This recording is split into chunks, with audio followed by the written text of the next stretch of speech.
Psalms chapter 3. Psalms chapter 3 po. Hindi po mga kapatid, it's good to be back to preach again the word of God. Psalms chapter 3, basahin po natin ang salitan. Pag nakita na po sa inyo.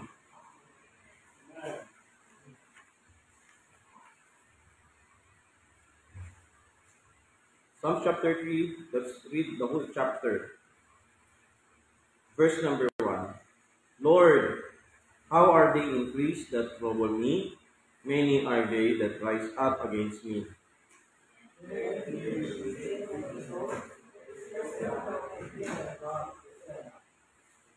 But thou, O Lord, art a shield for me, my glory, and the lifter of mine head.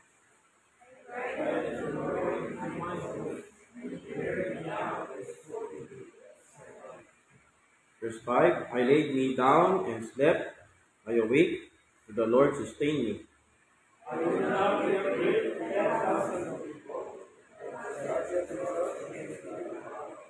Verse 7, arise, O Lord, save me, O my God, for thou hast smitten all mine enemies upon the cheekbone, thou hast broken the teeth of the ungodly. Verse 8, salvation belongeth to the Lord, thy blessing is upon thy people, etc.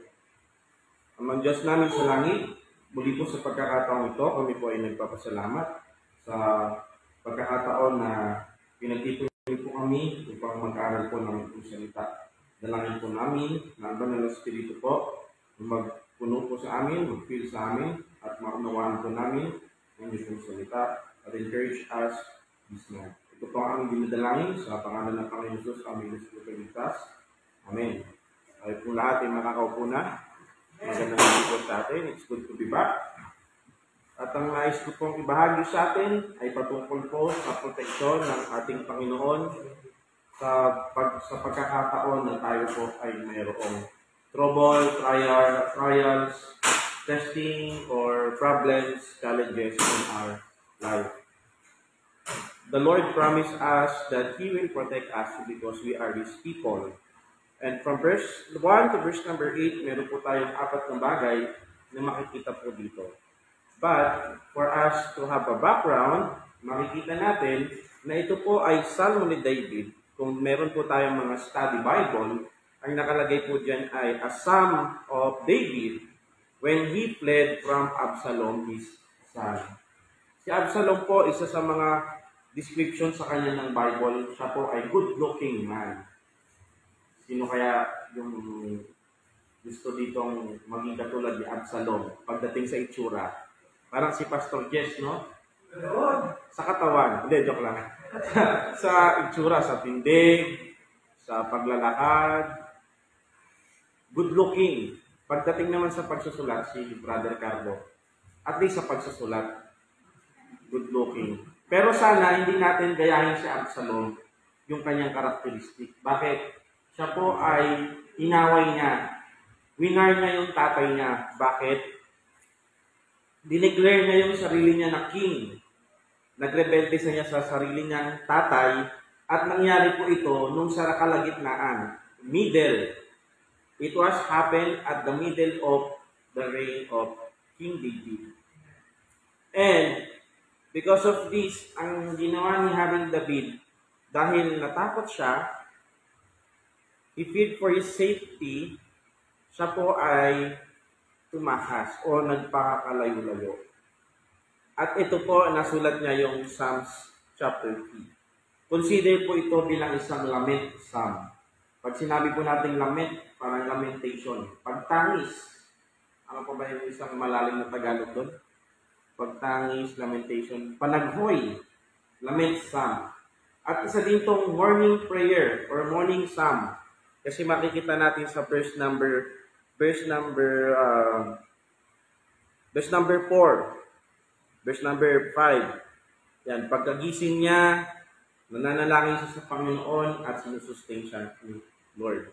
Katulad ni Haring David, mga kapatid, nalalaman ko po at nababatid ko na tayo po ay dumadaan sa mga challenges. Tama po ba?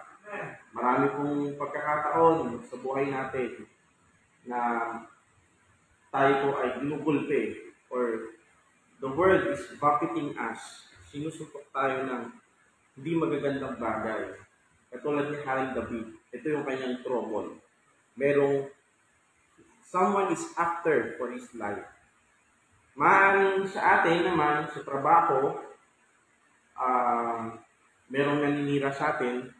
Di ba, pag si Charity hinahatid ko, kasi iniwan ko lang si Ellie sa CCF, nakakasabay kong lumabas yung mga call center agent dyan sa ITI.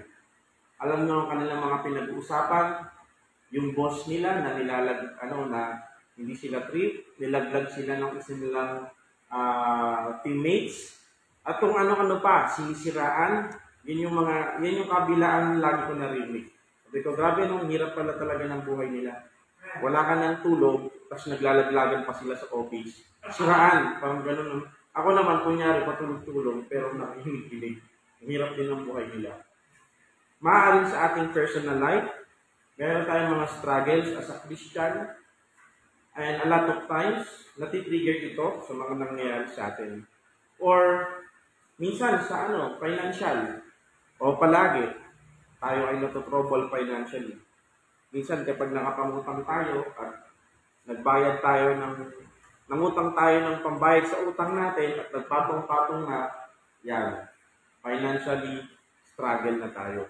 And also, sa ministry din. Sa ministry, may mga challenges. Tama po, katulad yan, magkakamp na naman. At alam ko, ang preparations na ginagawa, January pa lang, nagpe-pray na, nagde-December na. At katulad niyan, nung pinapanood ko yung mga video last year kanina umaga, parang nagkamali tayo dun sa yung pinatakbo natin sila sa oval ng sobrang tagal. Buti na lang walang heat stroke. Pero kinagabihan may 4 na hinika Ewan ka lang, baka may ganun saan. Huwag na natin ulitin, So, trouble. Marahil sa love life din, di ba? Amen? Minsan may mga challenges din. Kaya minsan, may mga narinig ka sa Facebook, Pastor Jess natatamaan ka Yung halimbawa, ito makaka-relate dito sa mga nagbabike. Ang pag-ibig daw o ang pag-move on, parang pagbabike. Sa isang padyak, bakit ka umiiyak? Tapos, smooth naman sa patag, pero yung damdamin mo, hindi pa mapanatag. Di ba? Ang daming mga ganun-ganun Ang sikat yan. So, trouble in our life. Ako, sa pag-aasawa, sa pag-aanak, ang hirap.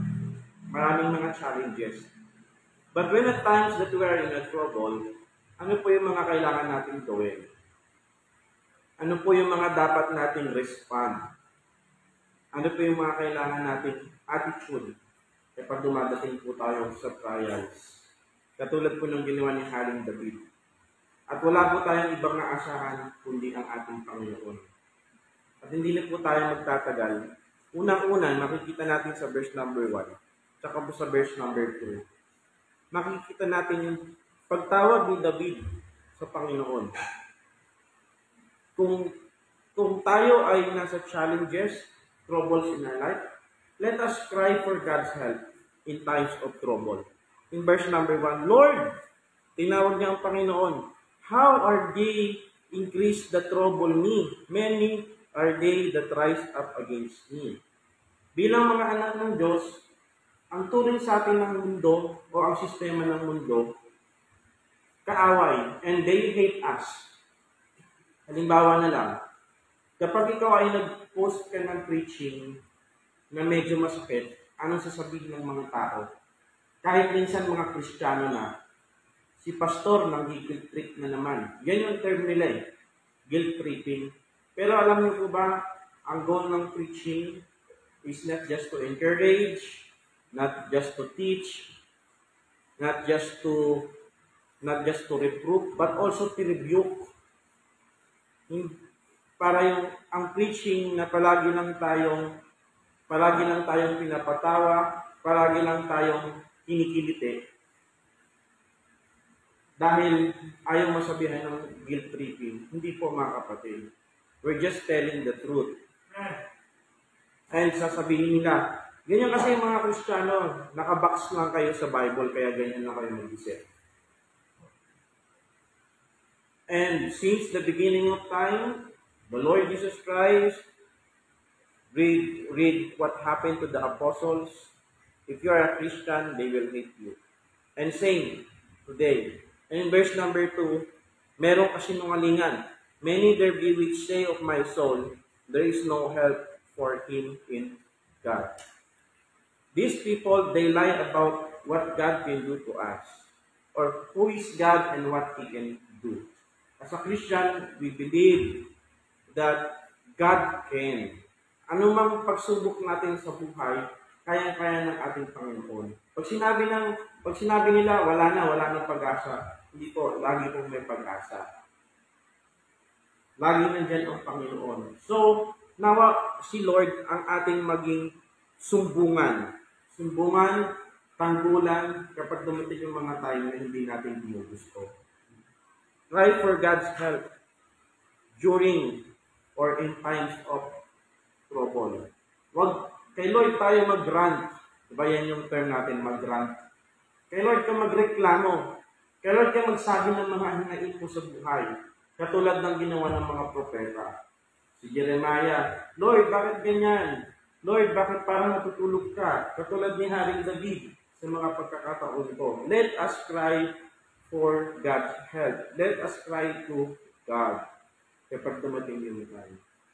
So, bilang mga Kristiyano, wag natin gamitin yung freedom of speech para mag-rant ka sa Facebook dahil nagre-reklamo tayo sa buhay. Minsan, ine-express, napaka-immature ng mga Christians. Ine-express natin yung feelings natin na hindi natin ino-consider yung Holy Spirit. Every time na may gagawin tayo, palagi natin tanungin, gusto ba yan? Leading ba yan ng Holy Spirit sa atin? Halimbawa, magmamay-day ka ng suntukan na lang. Gusto ba ng Holy Spirit yun? Kumain ba ng Holy Spirit yun? Flesh mo yun. Old sinful flesh mo yun. Kaya sabi ni Jesus, kailangan dalhin mo yung cross, suffering, meaning yung old flesh natin namatay na kasama ang cross. Hindi na natin dapat pairalan. Number 2, makikita natin sa verse number 3 to verse number 4. Trust God's protection. Magtiwala tayo sa protection ng Panginoon sa time na tayo ay mayroong mga challenges, trouble and trials and testing. Look at verse number 3.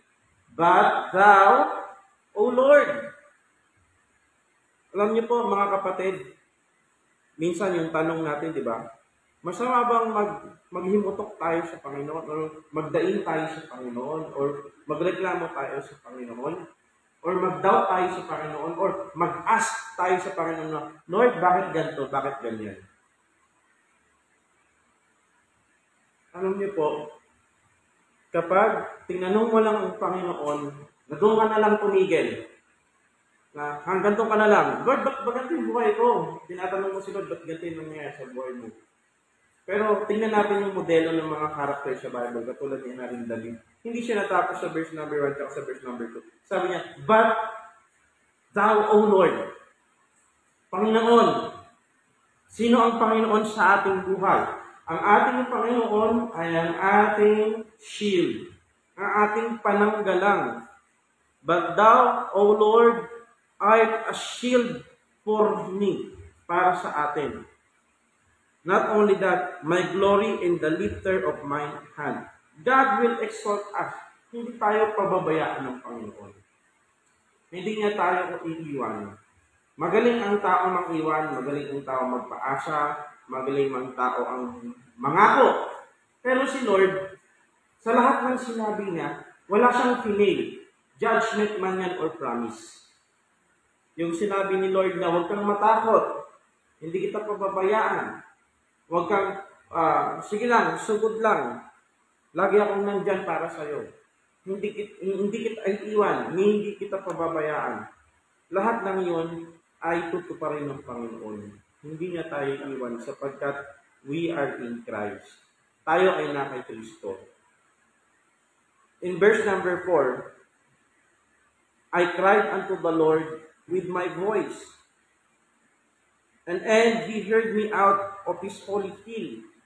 Pinapakinggan tayo ng Panginoon. Narinig niya ang ating mga panalangin mula saan? From His holy hill. It means place of authority and power. Kaya mga kapatid, yung practice natin, yung attitude natin ng prayer sa buhay Kristiyano, hindi ito kawalan lang. Yung pagsabi mo sa Panginoon minsan ng, Lord, tulungan niyo ako sa isip mo, sa puso mo, o ano mang ginagawa mo, prayer na yun. Panalangin na yun sa Panginoon. Palagi kong nababanggit, merong sobrang preaching, merong sobrang fellowship. Kaya Pastor Jess, hanggang alas 3, di ba? No, madaling araw, nagpe-fellowship, no? Sobra yun. Merong sobrang preaching, pag mag-preach yung pastor ng 3 hours. 1 hour and a half, medyo napagbibigyan ka. Lahat ng mga ginagawa natin kay Lord, merong sobra yan. Sobrang soul winning, hindi ka na kumain hanggang sa na-stroke ka, hindi ka uminom. Pero alam nyo, anong gawain natin kay Lord na walang sobra? Yung prayer. Kasi pray without ceasing. Never susobra ang panalangin. Kaya po, manalangin lang tayo sa Panginoon palagi. And then in number 3, eto na, dito tayo at dito tayo lahat, medyo lumilegwak o hindi natin nakakayanan minsan dahil ang dami natin iniisip. Verse number 5 to verse number 6. I laid me down and slept. I awake, for the Lord sustained me. I will not be afraid of 10,000s of people that have set themselves against me round about. Alam niyo po, sinasabi sa atin ng Panginoon ngayon, sleep with God's peace in times of trouble. Napakahirap nitong gawin. Matulog ka, diba, na merong kapayapaan. Literally, matulog. No? Kapag meron tayong problema, aminin natin sa hindi, ang hirap matulog. Kasi overthink tayo ng overthink. Ang dami natin iniisip. Saan tayo kukuha ng pera? Saan tayo kukuha ng ganito? Anong mga bagay? Anong mangyayari sa iyo bukas? Anong mangyayari next week sa camp natin? Anong mangyayari? Nakagraduate ka ba ngayon? Bumagsak ka? Ano kayang mangyayari? Ang hirap matulog kasi ang dami natin iniisip. Pero mga kapatid, in verse number 5, the Lord will preserve us. He will sustain us. Kaya huwag natin kalimutan yung verse sa Lamentation na kada umaga, ang biyaya ng Panginoon ay palaging bago. Ang kanyang awa at pag-ibig. Yung loving kindness ni Lord, it talks about His mercy, love, and grace. Palagi ang bago pag umaga. Bakit? Ngayon, pagod ka, drain ka, spiritually, mentally, lahat na ng drain ka. Pero pag gising mo ng umaga, dahil meron kapayapaan ng Panginoon na hindi kayang kunin sa atin ng mundo, strengthen ulit tayo. And in the book of Corinthians, it echoes that words.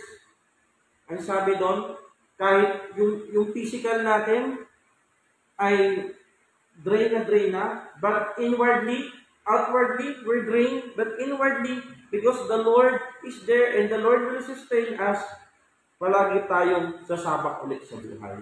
So mga kapatid, pag meron tayong mga problema at challenge tayo, overthink ka ng overthink.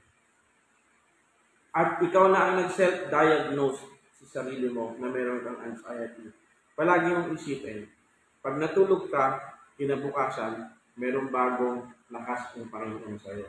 Hindi lang physically, hindi lang mentally, but spiritually. So, itulog mo na yan. Wag, totoo, biblical naman yung, do Do what you can, and God will do kung ano yung part niya. Do your part. Remember, nung sinabi ni Jesus Christ sa mga tao, nung namatay si Lazarus, tinanong ni Jesus, nasan siya nakalibing? Pinunta siya ng mga tao kung saan nakahimlay si Lazarus. And then sabi ni Jesus Christ, pwede naman sabihin ng Panginoon, Lazarus, come forth. Pero meron pa siyang inutos. Ano sabi niya? Tanggalin yung bato. Tinanggal yung bato. And then tsaka niya sinabi, Lazarus, come forth. So yung mga bagay na kaya natin gawin mo. And trust God that He will strengthen you sa mga maliliit na bagay niyo. And ipaubayan mo sa Panginoon yung mga hindi mo kaya. Hindi tayo si God. Hindi tayo si Lord. Limited lang tayo. And in verse number 6, it talks about fearlessness and confidence in God. Remember in Romans, if God be for us, who can be against us? Now, sa Bible, makikita niyo yung word lagi na 10,000 of people. 10,000, 10,000, 10,000. Diba? Sa Exodus pa lang ginagamit niya yun. Hindi ako matatakot kahit 10,000. Sa Hebrew po, it is just a one word. It is revaba.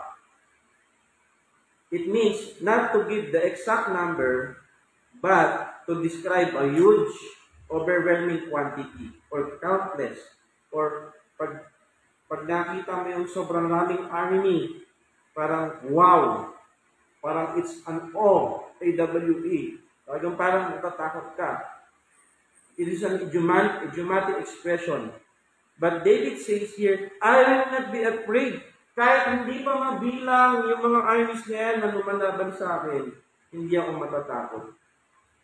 Same mga kapatid. If you read Psalms 91, yung protection sa atin ng Panginoon, napakatindi. Saan man tayo pumunta, lagi niya tayong iingatan. So, sleep with God's peace in times of trouble. And last but not the least, nandiyan ba po tayo? Amen. In verse number 7 to verse number 8, ito yung pinaka-importante, isa sa pinaka-importante.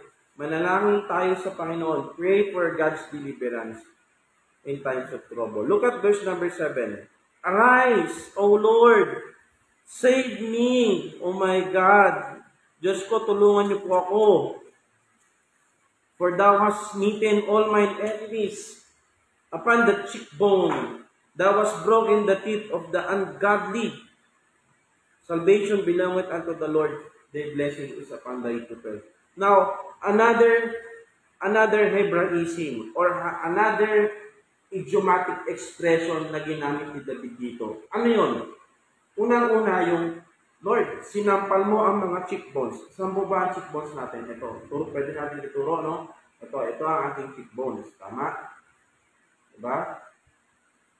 Pag sinabi mong smitten all the cheekbones, so ibig sabihin, sinampal. Okay?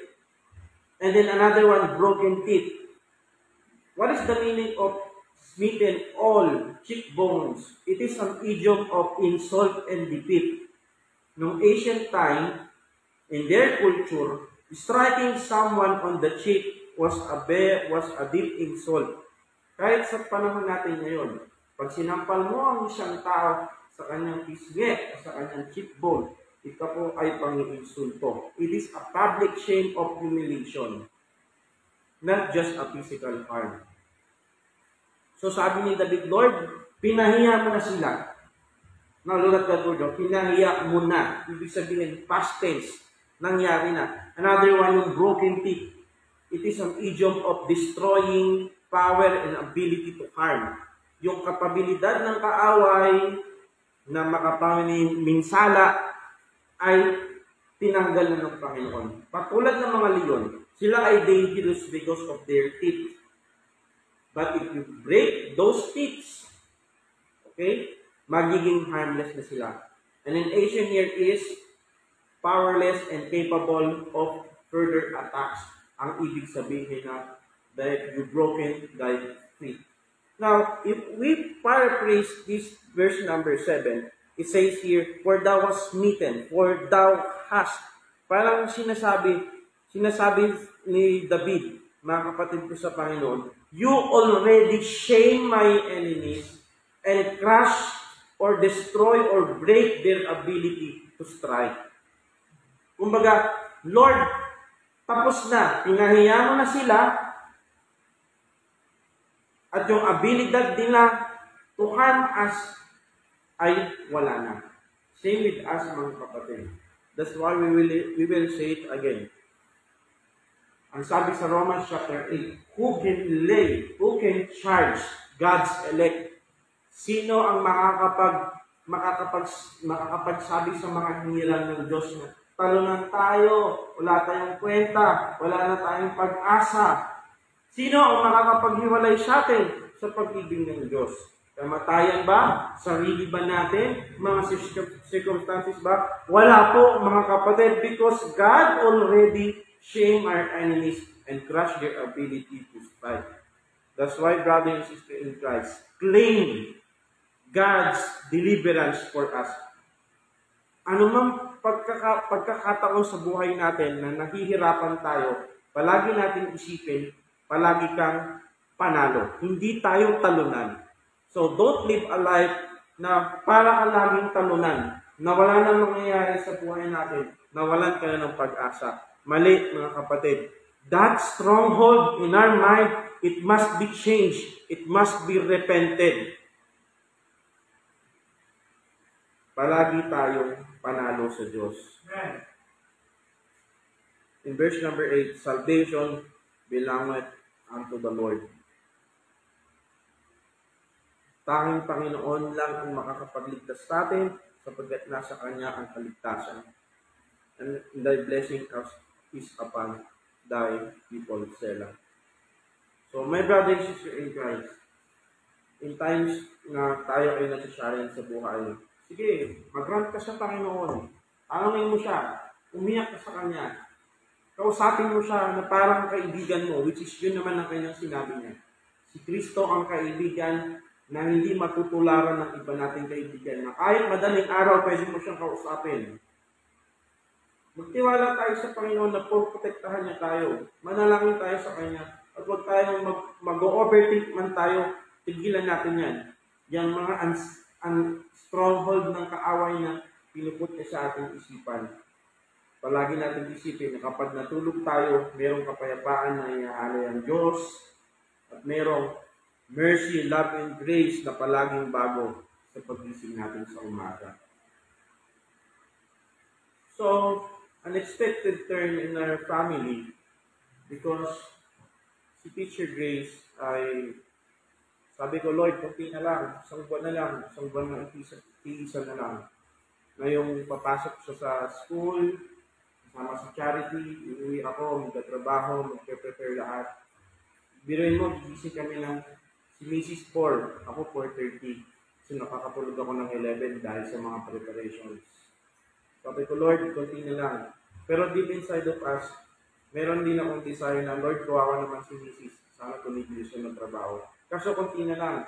Kawawa naman si Charity pag naiwan si Charity sa school. Kunti na lang, Lord. Pero merong unexpected turn.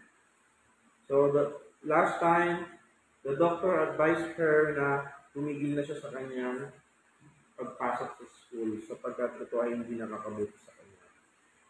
Mabuti na lang mabiyaya ang Panginoon. Yung pwede siyang mag-early maternity leave. Ibig sabihin, andun pa rin yung provision ni Lord sa atin. And just this morning, kaya yun si Eddie nakakarang dyan. Ito yung mga smoke belching unit. Alam mo, kasali na ako sa group ng ASBO Alert, tsaka anti-ASBO. Basta anti-ASBO. Nalusutan pa din. Galing kami ng magsaysay. Pagpunta ko dyan sa Rosario, wala akong nagawa. Kundi kumanta na lang ng meow, meow, meow, meow. Wala na eh. Sabi ko, pambayad pwedeng magawa ng paraan eh. Pero yung magpapasmoke test ka na naman, punta ka sa munisipyo, sobrang laking abala po sa akin, mga kapatid.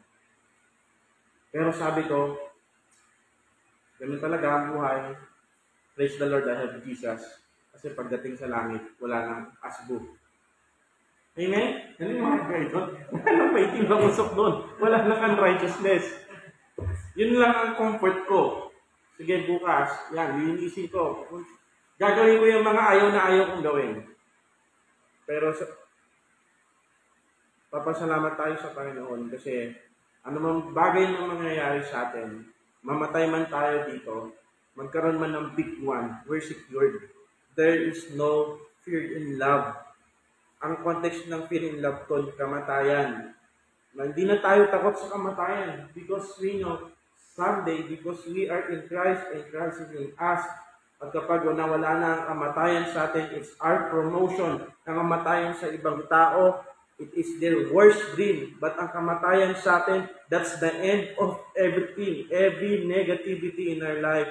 Lahat ng kasalanan na struggle tayo. Lahat ng masamang ugali. Lahat ng mga taong tumutuya sa atin. Yung mga batas na hindi pabor na pinabababa lang sa atin, wala na yung lahat because na kay Christ na tayo. So brother and sister in Christ, lagi tayong merong sandigan, tanggulan sa panahon na tayo ay may mga pinagdadaanan. Tumayo po tayo at tayo nanalangin.